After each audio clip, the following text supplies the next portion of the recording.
আজি বিহুৰ উৰুকা, কাইলৈ সাত বিহুৰ আৰম্ভণি। ইতিমধ্যে বাপতিসাহোন বিহুটিক আদৰিবলৈ সাজু হৈছে প্ৰতিগৰাকী অসমীয়া। পিছে এইবাৰ ৰঙালী বিহুত নাই পূৰ্বৰ দৰে উন্মাদনা, নাই পূৰ্বৰ দৰে উৎসাহ উদ্দীপনা। কিয়নো প্ৰাণৰ শিল্পীগৰাকীৰ অবিহনে এইটো প্ৰথমটি বহাগ।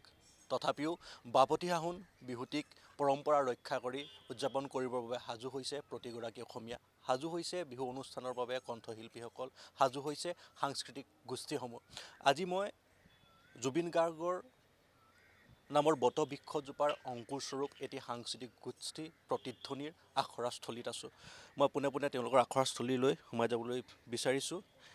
এয়া হৈছে জুবিন গাৰ্গৰ যি বটবৃক্ষজোপাৰ অংকুৰস্বৰূপ এটা সাংস্কৃতিক গোষ্ঠী প্ৰতিধ্বনি। মই তেওঁলোকৰ কাষলৈ আহিম। মই প্ৰথমে তোমাৰ কাষলৈ আহিছোঁ।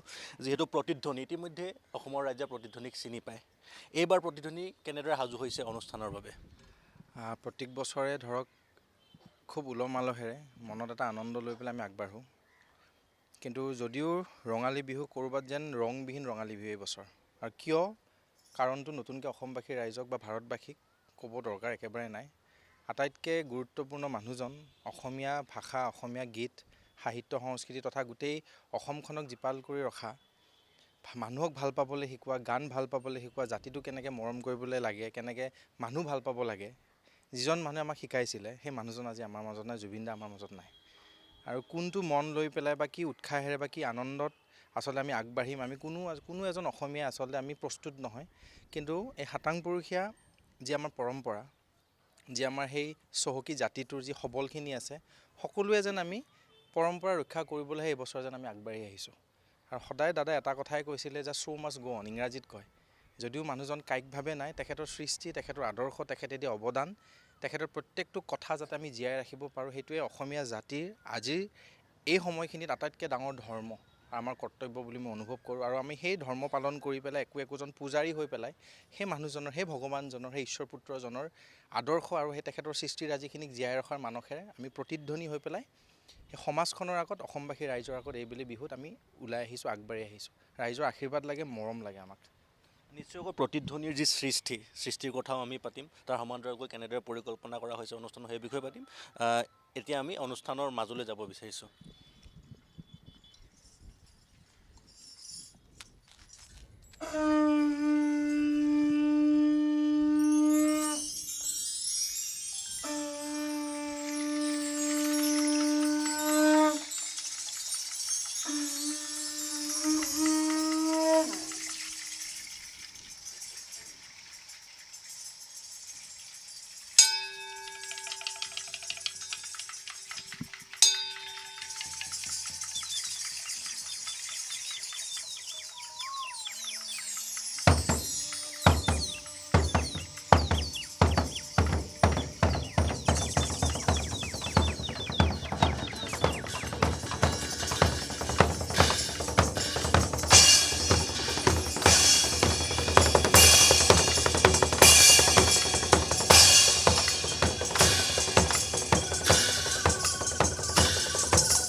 ফুলিলে মোৰ শেৱালি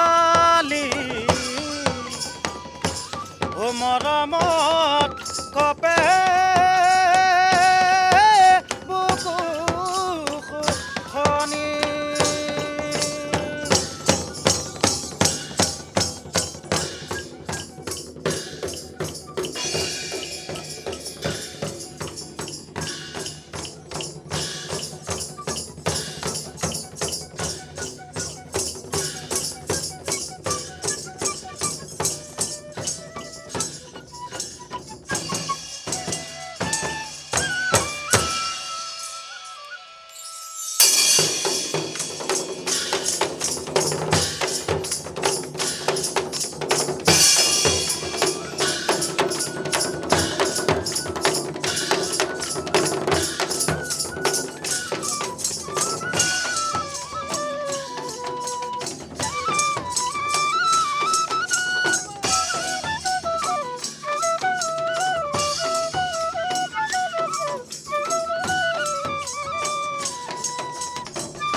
কালখৰ পেদংকি কৰাল চেতনতাৰ কালখৰ পেদংকি কৰাল চেতনতাৰ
আপুনি চাই আছে ND24 সৰ্বশ্ৰেষ্ঠ নহয় সৰ্বোত্তমৰ দৌৰত।